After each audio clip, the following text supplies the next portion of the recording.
Well, football fans, the Big D is back with an instant reaction to England's 2-1 late winner against the Netherlands at the 2024 Euros tonight. Before I bring in my friend from the UK, please subscribe, like, and share the Spunky Spectrum Sports YouTube page. See all my content. Thank you for all the birthday celebrations yesterday.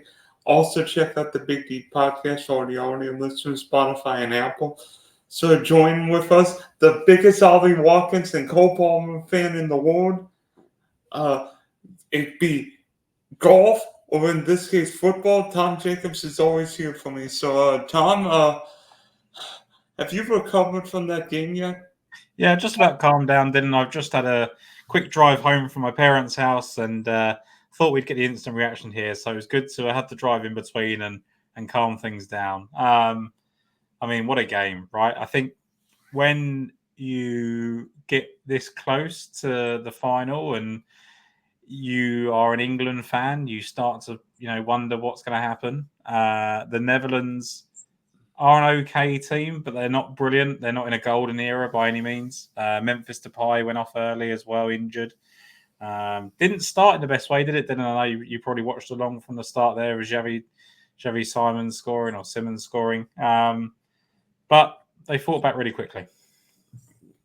Yeah, and then England getting a penalty. I mean, a lot of people question even whether it was a penalty. I mean, I didn't even. Fortunate, I would say. I think it's one of those where if that was outside of the box, Dylan, I feel like it would have just been given as a free kick and everyone would have been fine with it.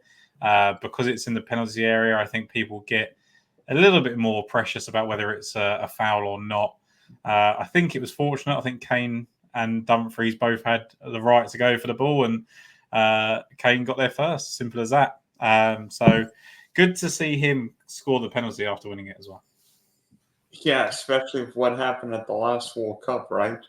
And he didn't take one in the penalty shootout against Switzerland, right? So if it had come down to a penalty shootout in this game or potentially in the final on Sunday, it's good to see that he's got his confidence back and scoring in a big moment. But after England scored that goal, I thought that was the best England had looked the entire term. I mean, Phil Foden was aggressive, Kane was into the game, Bellingham was getting up the pitch, and I thought England really controlled much of the first half afterward. Yeah, I think all we ever ask as England fans is that we've got all this talent, right? Bellingham, Foden, Kane, Saka, Rice, Mainu has been brilliant. All of this talent going forward, all we want to do is when we're on top is to actually try and score a second goal. And I thought we did that. I mean, luckily we did, because if we didn't get the penalty, I mean, we might not have scored right until the last minute, right? So it's good that we carried on pressing the way that we did. Foden obviously had a brilliant opportunity. And then it just turned into very typical England for the next sort of 15, 20 minutes of the second half. Yeah, it's like, I mean, first off, I thought both teams, especially England, really fatigued in the latter stage of the second half. And it's like England, we're going to push back and let the other team have the ball. I'm like, why don't you keep going forward? Yeah. Your object is to win the game. You don't want extra time. Trust me, England fans don't want 120 more minutes tonight. No, I think it'd be great news for the pubs because there'd be more beer sold if we had extra time and penalties. But other than that, I don't think anyone else really wants it. Look, I think that we had to go and have a really positive performance. If we're going to get into the final against Spain, who have looked for the most part brilliant. When Spain went 1-0 up against Germany, they looked a little bit suspect. And then even against France yesterday, they looked like they could concede late on. So I think they're beatable, but we needed to show something more than we had so far in this tournament. We were, through the skin of our teeth against Slovakia, and then Switzerland obviously scored early. We're the only team, Dylan, in the history of the Euros to go behind in the quarterfinals and the semi-finals and still make it to the final. Yeah, and I'm trying to think. Didn't Italy fall behind Spain in the semis and then fall behind England in the final? when they won. And We definitely took the lead in the final because Luke Shaw scored in the first few minutes, right? And that's the problem, is that every England fan has now got flashbacks of when Luke Shaw scored after 2 or 3 minutes, and then we just sat back for 90 minutes. Like, that's the problem of England, is we have always been quite defensive, especially since Southgate took over. And he's had a lot of criticism this tournament, and I think rightly so. I think people are right to do it. I've been very critical as well. But tonight, he actually realised that he couldn't be that defensive for that long. I thought it was a really brave decision to take Foden off, who had been the best player on the pitch for most of the game, right? He did go quiet in the second half. And then to take your captain off as well was huge. And he made the right substitutions. We've been calling for Ollie Watkins. I couldn't understand how Gareth Southgate was looking at all these other games, getting to 120 minutes in all these other games, defensives both tired, and not bringing on Ollie Watkins. It made no sense. The guy scored nearly 30 goals last season. Is one of the quickest strikers, great at runs in behind, and he just wasn't bringing him on. He was bringing on Tony, getting him to hold up the ball. This time he made the right decision, and it paid off. I mean, it was a great goal. Yeah, and it wasn't just one sub being involved, but both subs being involved, because guess who delivered him the pass? Yeah. Cole Palmer. I mean, you're obviously a Chelsea fan, Dylan. You know how important Cole Palmer's been this season, and I think the biggest knock on Cole Palmer has been, like, a lot of his goals have been penalties, right? But it's how creative he is, how positive he is with the ball. He's still got that Manchester City DNA of being on top, knowing to control the possession, creating chances, always being on the front foot. Even towards the end of the game, right, when we just needed to hold on to the ball, he was still looking for a pass forward. And I'm really delighted that he's getting the recognition he deserves, right? Like, it was a big move for him to go to Chelsea. Obviously didn't want to play second fiddle to anyone at Manchester City. Got the move he wanted. I think Manchester City were under sort of pressure to sell him for FFP reasons and things like that. But it's been a great move for him. He's made great strides for England already in this tournament. And I think the trouble is, Dylan, now there's going to be a call to start Palmer, to start Watkins. And I don't think you can do that. I think you now have to start the same team again and bring them on as impact substitutions. And I'm fine with that. I've always been fine with that being the case. I don't think Palmer naturally fits in, because you can't drop Foden now after what he did in the first sort of 45 minutes of that game. Bellingham is pretty much undroppable. So you would then have to start considering whether you're going to take Kane off, whether you're going to start changing the formation again to try and accommodate Palmer. So you can't do that. But you can certainly bring them on in the way that Southgate did tonight. Is there a chance that Saka starts a left back, or is he basically going to be like sort of the proverbial right wing back? Yeah, I think he's going to start right wing back. The biggest decision is going to be, Dylan, is whether he actually lets Luke Shaw start. And that is all going to be down to if he can prove his fitness over the next couple of days, I guess, because as much as I would love for him as a natural left footer to start a left wing back, he hasn't played a full game of football since February. And he is just susceptible to a lot of injuries. I mean, he's been fantastic for England throughout his career, but he just can't stay on the pitch. I mean, he was the one that scored in the last final, right? He got things off to such a brilliant start against Italy, and he's proven straight away in 60 minutes of football how important it is to have him as a left-sided left back as opposed to Kieran Trippier. Trippier and Kyle Walker, I thought, were horrendous in the first half. Honestly, I think Trippier was just terrible crossing the ball, and Walker, every single time he got the ball, just didn't know what to do with it. He is a good-ish defender still, Walker. His pace gets him out of a lot of trouble, but he offers pretty much zero going forward, which is why I think Saka will stay on that side and be the attacking threat. And Trippier can't run anymore. No, but he had, Dylan, this isn't, I guess, a surprise to many people that have, especially Newcastle fans. They would have been frustrated with how bad he's been this season, and that's been at right back, right? So in the position that he naturally plays, he's been pretty terrible all season. He's struggled with injuries. He's not been at the pace of it. So to then play him on the left-hand side where he obviously isn't natural, I don't know why we would expect anything good. So the the prayers are that Luke Shaw can start on Sunday.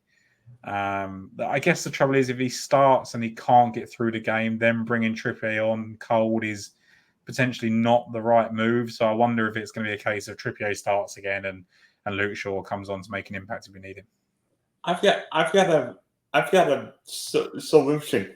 Win the game in 90 minutes. And that would be handy, wouldn't it? Right? I mean, I think the good thing, like everyone's been saying, especially in England, everyone's been sort of saying that as soon as we play a good team that attacks us, we should be able to attack them and look better. And I didn't necessarily buy into that theory because I felt that the Netherlands weren't the sort of team that were going to be really attacking. They were decently. They got the goal early, and that did open up things. But I think that is going to happen against Spain. Like I was delighted. As much as I think Spain are the best team in the tournament, I've had a bet on Spain. So I'm now in a position where either England win and I'm elated or Spain win and I win money. But I think it's a better thing that we're playing Spain. As much as they're the tougher team to play and the better team to play, I think us trying to break down France would have been really difficult. And I think it would be a better game of football with England versus Spain. Yeah, because guess what France would do? Yeah. There'd be a lot of that. And the trouble is they've then got Mbappe on the other side of things that if they did counter, you're in trouble, right? So I thought they looked really decent against Spain yesterday, actually. I know people was obviously critical of Didier Deschamps, and they have been for, pretty much his whole tenure. I mean, Southgate and Deschamps are pretty similar, right? They're both fairly negative with a really talented squad. The difference is so far that Deschamps has been able to win, get to finals more often, and Southgate hasn't yet. So if he now goes and gets the win in the Euro final, their career is going to look pretty similar. Well, I mean, look at France, and I'm like, was it partly Deschamps? Was it France? Because nobody from France looked great. I mean, I would argue that Saliba was France's best player. Yeah, definitely the most consistent. I think that we saw Mbappe close to his best yesterday, but he had that great chance and blazed it over the crossbar, right? I mean, he looked more lively, looked more energetic once the mask was off, let's say. I think I prefer the fact that we're playing Spain, despite the fact they are the better team. Yeah, because you don't have to go up against Upamecano and Saliba. You go up against. I have no idea who's going to start. Well, it's so it had been like Laporte, right? But he broke his nose, I think, the other day. So, and then Lindemann is struggling as well. So I don't actually know who they're going to start at centre back, which is a good thing. And they've had some injuries, and Pedri was injured in the last game. I think they've got some suspensions as well. So it's probably a good time to play them.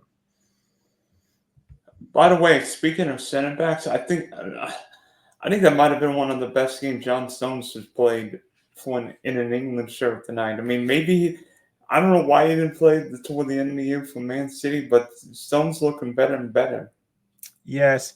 It's funny with Stones, isn't it? Because you look at the England defence, and obviously you've got Mark Gahey who's in there to kind of try and win the headers and things like that. But Kyle Walker's not going to win balls in the air. John Stones isn't going to win too many balls in the air. So going up against Wout Weghorst was a real problem for us in the second half. But Gahey, to his credit, has been pretty solid in his first tournament, right? John Stones, as you said, was brilliant. He was fortunately kind of stole a couple of fouls, I think, when really he wasn't really touched. And I think that's a little bit of gamemanship because he knew he was going to lose that battle. But I thought he was really good. I thought pretty much to a man. I think Trippier and Walker struggled, but otherwise I was pretty impressed throughout. I thought that Kane has been really frustrating for England. I think that, look, he's scored, scored 3 goals now. So he's probably going to win Golden Boot. And it's hard to knock him, but he has just been dropping deeper and deeper. He doesn't seem to trust anyone else to get him the ball. And it used to be that he used to drop deep and then he play the ball over the top to Sterling or Rashford or Saka. And that was how he created. We don't need that anymore because we've got Foden, we've got Bellingham, we've got Rice, we've got Mainu, all these people that can create. So he needs to just stay in the box now or get closer to the box. And I think it's potentially him that's the problem. I think he's just so used to doing that, so so wants to get on the ball, right, and be so heavily involved. I think he's so frustrating, and I don't think he's fit, Dylan. I think he's had a really long season with Bayern Munich. He was injured towards the end of the season, wasn't he? There was always this concern about the Euros in the first place. And he's played every game. So I think as long as he isn't injured, I think he's going to start on Sunday. And I think that's fine because I don't think if you play Ollie Watkins for the whole game, he has the same impact. I think he needs to be coming on when the game is slowed down a bit, when the defense is tired, and he can make the runs in behind. I don't think he can do that for 90 minutes. But I mean, what a player to bring on. Yeah, and I think two key battles for this game. One, how will England stop Nico Williams and Lamar? I mean, I don't know what you were doing at 16, but I wasn't scoring goals in a Euro 75. No, wait, there was a lot of people who've been tweeting this week that they've got T-shirts that are older than Lamine Yamal, and I don't think I have because I had a bit of a cold of them recently. But look, Lamine Yamal has been fantastic. He's definitely going to win Young Player of the Tournament. If he does anything in the final, he probably wins Player of the Tournament. Nico Williams, I thought was a bit quiet against France, but generally speaking, has been really good. I thought that Jules Koundé played well against him. I would be worried about Yamal versus Trippier. I'm worried about Nico Williams versus Kyle Walker. But I do think Bukayo Saka doubling up and helping out back there will be really useful on the right-hand side. So I think what we've actually got to think about is how we're going to stop the kind of Dani Olmo, Fabian Ruiz, deep kind of arrivals, edge-of-the-box stuff. Morata is just winning a lot of fouls and throwing himself around. He's not really too much of a... I'm not too worried about Morata in terms of like where he's going to get to. I'm worried about that midfield four that we just talked about. So, and then you've obviously got to try and get past Rodri, which seems to be one of the most difficult things in world football. Yeah. It's like good news for England. You've got maybe the Rodri stopper in Bellingham. Thinking back to what happened in the Champions League, right? Yeah. And they talked about, I think the one person that was able to really mark him out of the game was Conor Gallagher in the past, but I don't think you can play Conor Gallagher for any length of time that he's going to make an impact on Rodri in this game. But the odds are getting shorter for Rodri to win the Ballon d'Or. And if they win the Euros, I'm guessing he potentially comes and steals that from, I'm guessing, Vinicius Jr. at the moment. It's kind of a teacher on the edge now because if Bellingham wins the Euros for England, he probably wins it. If Rodri wins the Euros, he might go in the mix with Vinicius Jr., I guess. Yeah, but Vinicius didn't even play the quarterfinal for Brazil. No, but he's still the favourite. He's still the betting favourite. I think there's just about enough from him overall throughout the season to deserve it. I mean, if Bellingham wins the Euros, it's going to be him. Trying to think, when was the last time an Englishman won Ballon d'Or? Or if that ever happened? Michael Owen, potentially, I think, won it. Back in, I mean, this is your remit, Dylan, with kind of years and things like that. I mean, maybe it's just golf facts that you're hot on, but let me just think about the year that it was. Kevin Keegan won it in 1978. So that's going back a few years. Michael Owen won it in 2001. So that is the last time that we won the Ballon d'Or as an Englishman. Frank Lampard a couple of times was second. Yeah, and Steven Gerrard was third once, right? Yeah. I mean, look, we are blessed with talent right now, and I don't want to look too far ahead because we've got Sunday to worry about, but the next managerial change for England is so important because when you think about Foden, Bellingham, Saka, Rice, Mainu, Palmer, and all of this plethora of talent, young talent. Ollie Watkins can obviously play a role for years to come. Pickford seems to be okay for the next couple of tournaments. Stones, brilliant player. Gahey looks like he's slotted in really nicely. Like we've got this real foundation of players now. You're going to have to replace Kane after the next tournament. I guess he'll play the World Cup in America, right? But once that's done, I guess he'll be ending his international career. So then you've got probably Kane, Walker, and Trippier to replace. Hopefully, Luke Shaw gets himself fit. And then, the right back. I mean, how many right backs have England got? We've got 1,000 of them. So it's only about picking the right one. If they're all healthy, though, because seemingly they're all hurt.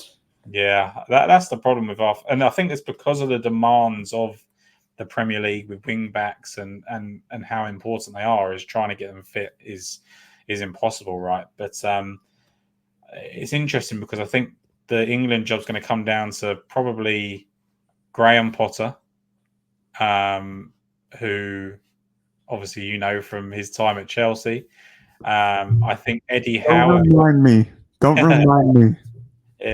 Potentially Eddie Howe, if he gets sacked by Newcastle, will be in the mix. So yeah, there's a couple that really stand out, and if they can get it right, then I think England are in a really good position for the 2026 World Cup, for 2028 Euros and beyond, because we've just got a really good team, and they're all at the right age to. It's going to be replacing Harry Kane. Obviously, is going to be the next step. Well, it's been since 1966 since England's won a major tournament. What would it be if England actually brought football home on Sunday? Yeah. I mean, it's we always get called kind of arrogant for saying bring football home when we've only won one World Cup. This is actually the first time we've made a final, I think, on foreign soil, because obviously the other final was in Wembley. It would mean a lot. I mean, my lifetime has revolved around England being disappointing. When I think back to kind of like the moments where sort of Rooney, Gerrard, Lampard, Beckham, all these players that we've had over the years, it's always been tough to take that we've not advanced further. But we've also had really difficult draws. We've played Portugal in a lot of quarterfinals and semi-finals.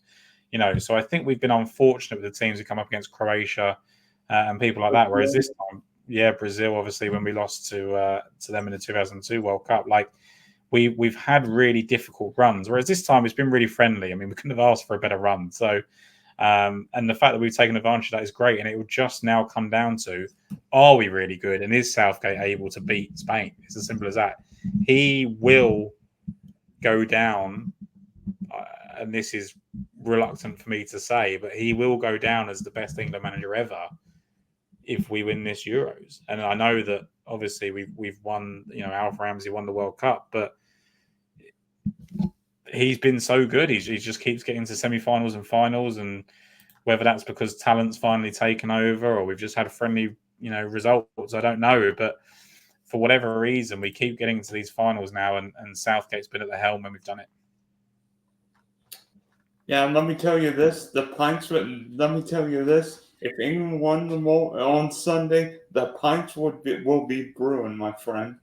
There will be a lot of sore heads on Monday morning. I can imagine work will be very quiet on Monday morning if we win on Sunday night. It's obviously an 8 p.m. kickoff over here, 3 p.m. for you guys over there in Florida in the Eastern time zone.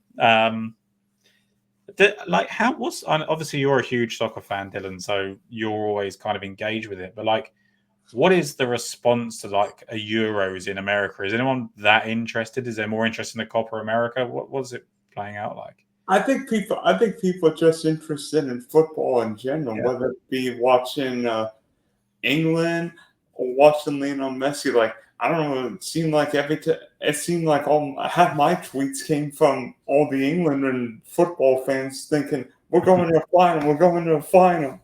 Yeah, I mean, look, it's been really exciting, and I mean, we are a nation that gets carried away if anything's good. Maybe, Dylan, we get an English winner at the Scottish Open at the same time as the Euros on Sunday, and we get a double. Maybe Matthew Southgate wins, and we get the Southgate double. That was something. But yeah, I mean, talking about outgoing managers, you've just sacked the USA. Have just sacked their manager, right? He's just left today. Good riddance to Gregg Berhalter. Who would be in line to get that job? I'll tell you who. Guess you. You know what? I'm going to actually reframe the question a little bit. You can guess who I think the U.S. will get, but you can also guess who I want the U.S. to get. I feel like you would want someone like a Jurgen Klopp or along those lines, right? Yep. Yeah. You've got to have a. I think the U.S. has got to have a tough manager. We're not winning a World Cup with Gregg Berhalter or one of these has-beens. We need one of not the best managers in Europe. And, with the World Cup on all home turf for 2026, it's tough. It's you either go big or go home. And you know what? I'm pissed that the U.S. isn't playing in Charlotte tonight. I'm pissed that the U.S. didn't play Argentina. I'm pissed that the U.S. freaking lost to Panama for heaven's sake. I don't care if we play that game with 10-11. You should beat Panama. England should beat Slovakia, Yeah. Switzerland. If you lose those games, there are questions and there are ramifications. It's a really good job, I think, to have this US job now, and because there's an opportunity. It's definitely growing in your country. The team is getting better. There are options. You've got a team that are worthy of going into the latter stages of World Cups and things like that. They're going to have the World Cup on home soil. I know there was sort of dismay that Jesse Marsh didn't get the US job when he went to Canada.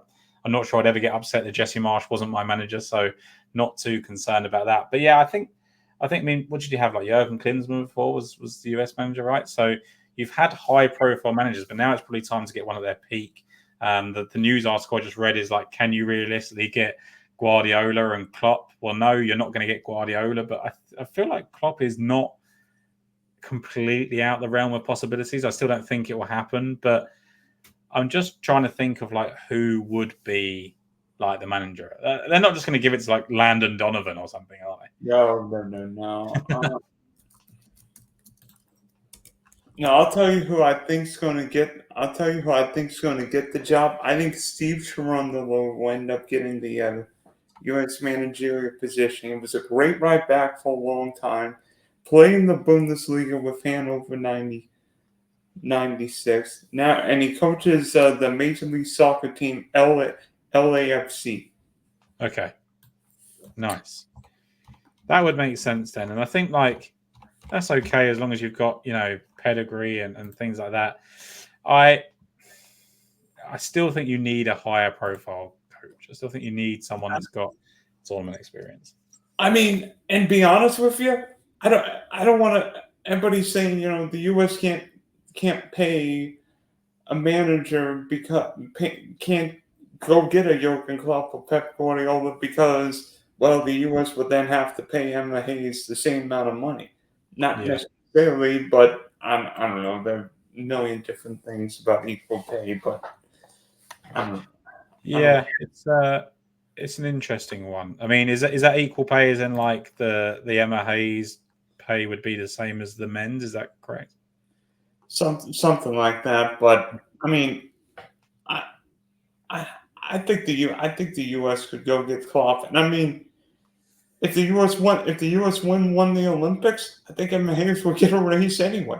Yeah, exactly that. I mean, yeah, look, it's a really exciting time to be the next coach of the USA, and I think the trouble is there's obviously a high expectation that probably isn't realistic because there's not really been a time where you've ever looked like you're going to win anything. But I mean, it's got to happen at some point. You're too good of a sporting nation to not take advantage of it at some point. So, I mean, Mauricio Pochettino, he's potentially available. So there's different things like that I think could work out. You need someone to come in there, shake things up a little bit.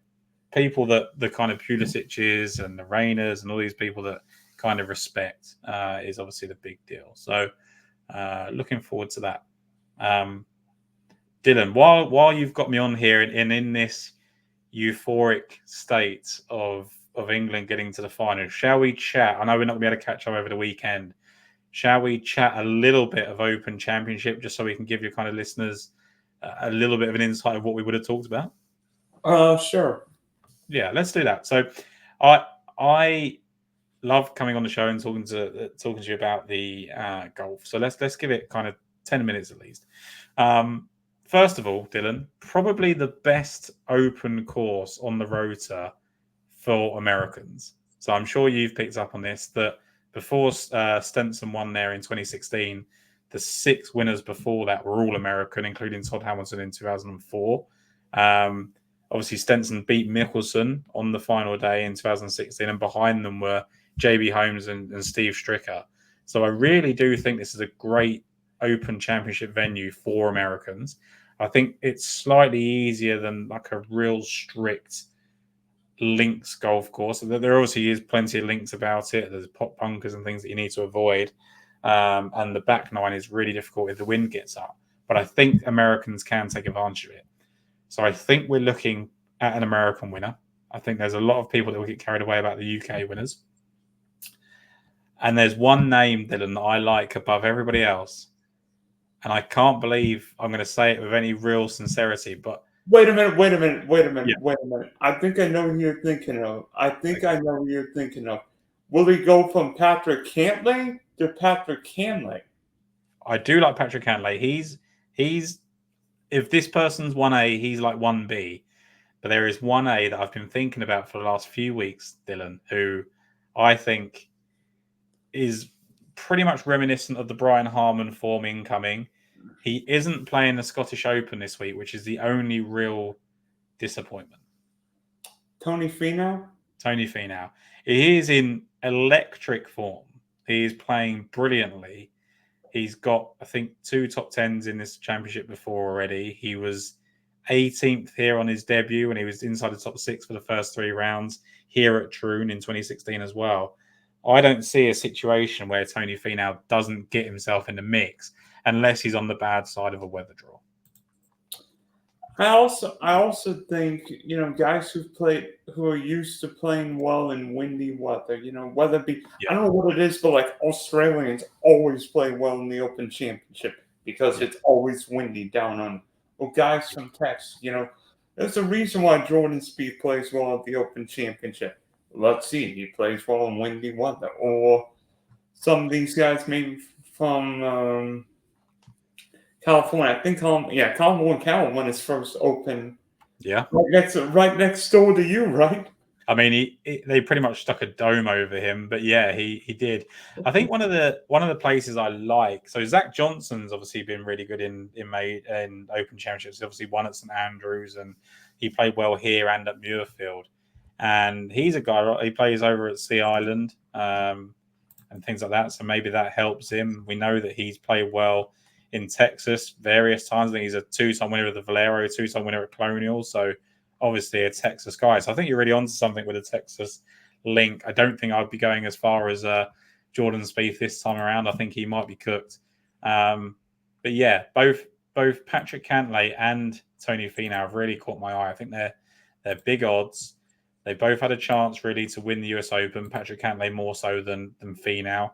But they both realised kind of how susceptible Bryson and Rory would have been to potentially blowing up on the final couple of holes. I think that they would have pushed a little bit harder and potentially could have won. The other player that I think is a little bit sneaky. Now, there is a good chance, Dylan, that he gets blown over by the winds in Scotland. But Akshay Bhatia is playing excellent golf. And Phil Mickelson talked about how the course plays so differently for left-handed golfers. And I just think that Bhatia, who showed decent form at the US Open, right, was okay at the Masters the week after he won in Texas as well. I think Akshay Bhatia could make some moves in Scotland as well. Yeah, especially with his form. It's not a course that is not. I don't think it's a course where length is necessarily an issue. I mean, if Brian Holman could win an Open Championship, Bhatia could win Tom Kim could win a freaking Open. Well, I think what you've got to do, Dylan, I think that there's the categories for me are you need to have had a top 15 finish in your last start, whether that's going to be at the Scottish Open this week or at the Travellers on your last start. I think if you haven't won already on the season, you want to have had a couple of top 5s, which obviously Finau fits into. Bhatia's 1. Patrick Cantlay 3 or 4 top 5s this season. So they all come under the same category. All of those feel like the Brian Harman category of they've had a top 10 in the major before, in the Open Championship before, and then played well in recent weeks. Tom Kim obviously, went round on one leg last year at the Open Championship and finished second. So he's another one. There's going to be a lot of excitement if, say, Robert McIntyre or Tommy Fleetwood or someone like that wins in Scotland this week, where there's going to be this massive overexcitement about a UK and British winner of the Open Championship. And I just think one of these Americans is going to swoop in, spoil the party, and there's no one I'd be more excited about that happening with than Tony Finau. And always just a question, we've seen Roy come close and literally every major. He was, 2 inches from a playoff against Bryson? Yep. I mean, I don't know what to think of him. Is Roy, So it would be very Rory McIlroy to go and win the Scottish Open this week. Everyone gets excited. Yeah, everyone gets excited, and then he doesn't win the Open Championship. Now, I think there's a very good chance that he is capable of winning. I will never back him at less than 10-1. It's just not going to happen. Not after I watched him miss another really crucial putt to win a major. I think the mental block is too big. But yeah, I can absolutely see why people believe it's going to happen. If I was picking someone right from the very top, I'd probably pick Ludwig Aubert, just by the consistency that he's shown already in these majors. Don't like John Rahm, don't like how he's playing. Don't think Colin, outside of the one here in Kent, has been very good in the Open or the Scottish Open. Xander Schauffele, very, very solid. Bryson, I think, would help if the course is really soft on the first couple of days. I guess the left field choice, which I think will be really popular next week, is one of the live guys, is Tyrrell Hatton. And he's going to complain about the course from day one. 100%. As soon as he gets in a bad wind or something like that, he's gonna complain. But yeah, any players for you that you wanted to discuss for next week? I'm putting you on the spot here. I know we weren't preparing for this. I mentioned Aussies. Everybody's going to say, what Aussie are you talking about? You mentioned one young fella. I've got one. How about Min Woo Lee? Yeah. He is a perfect candidate for a major win. I think he's very capable. I don't think he's good enough yet.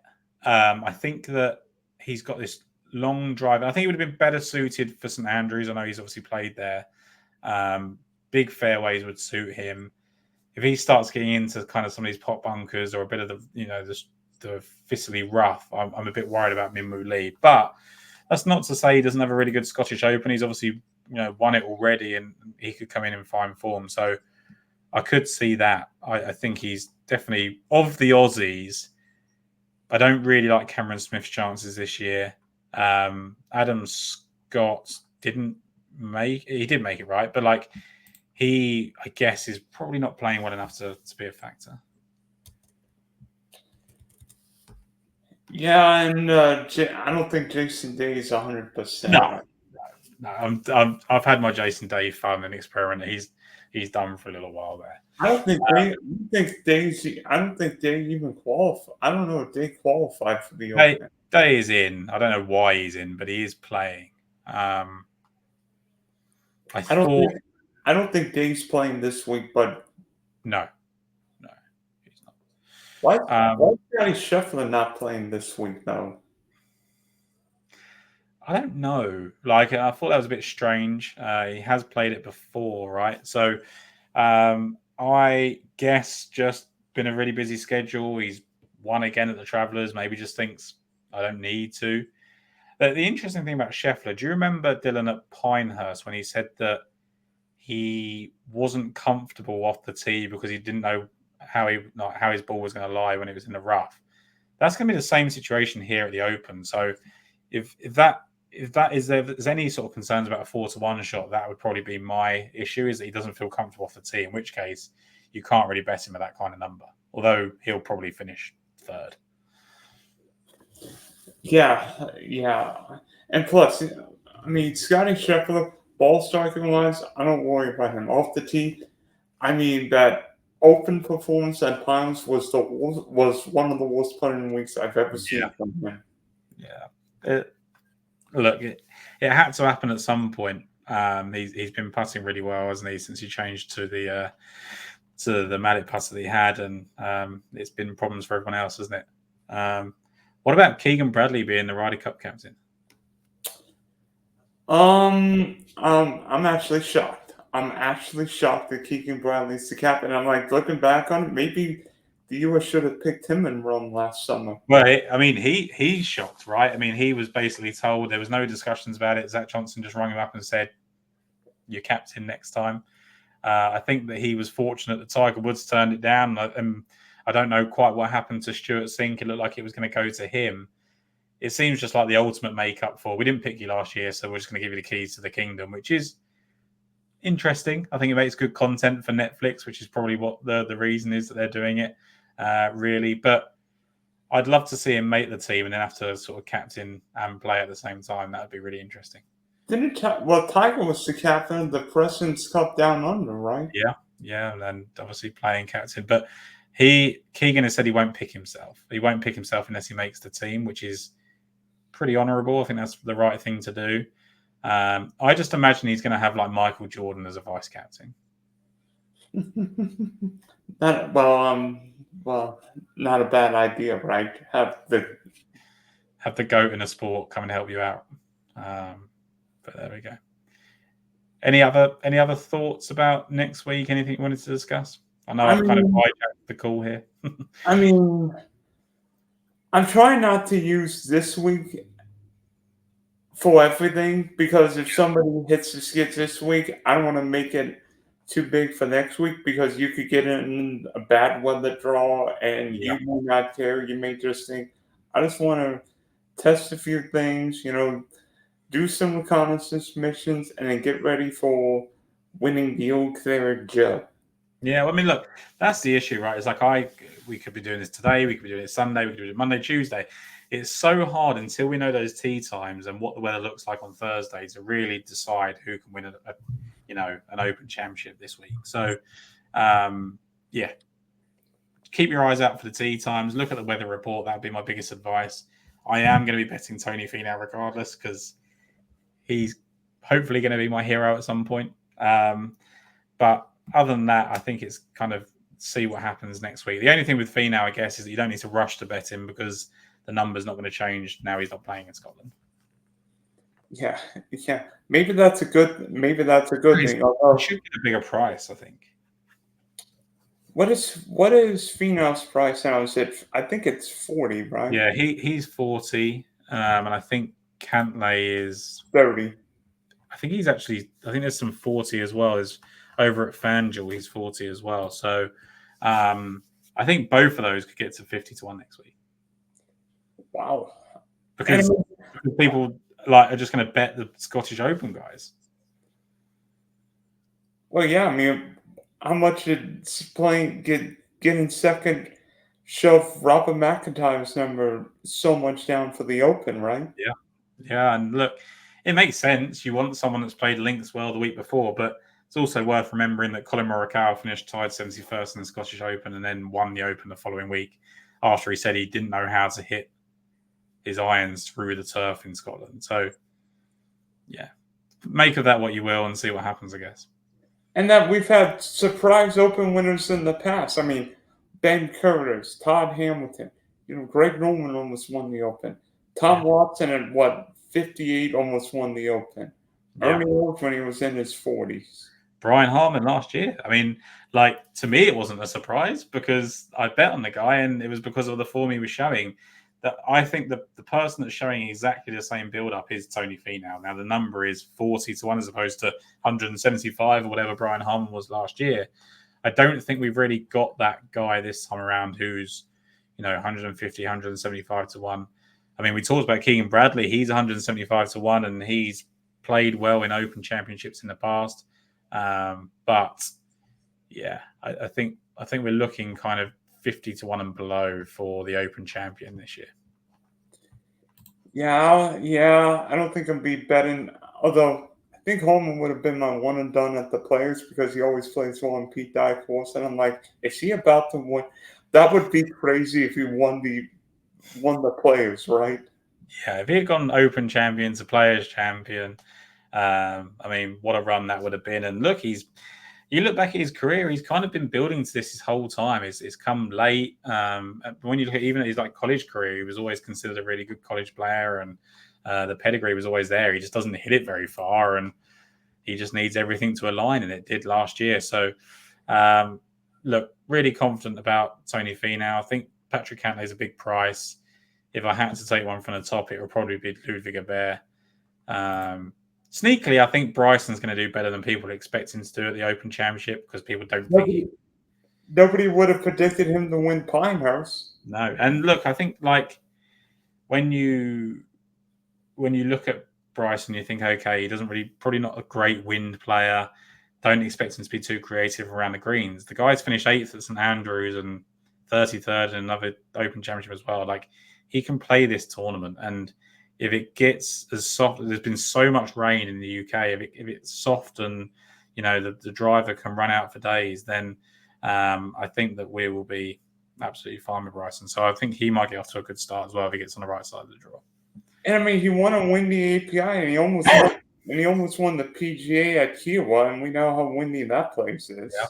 So I think he's going to be overlooked because he's the most recent major winner. People don't think you're going to back it up. People didn't think Xander was going to keep playing well. He has. So look, the story is going to be Rory McIlroy, regardless of what he does this week. The story is going to be Scotty Scheffler, as it always is. But I think look at some of these guys a little bit further down the board. All right, Tom. Thanks for hopping on. Hopefully, this weekend, the next 10 days, will be profitable, or maybe happy and profitable for you. Yes, I certainly hope so. Look, I think the first hurdle is England winning on Sunday. If that happens, everything else following that is a bonus. We've already had a couple of major winners this year, haven't we, Dylan? And we've enjoyed some good wins over the last couple of years. So if I have to sacrifice one of those for England to win the Euros, then so be it. And if Spain win the Euros, then I'll invest some of that into the Open Championship and lose the money that way.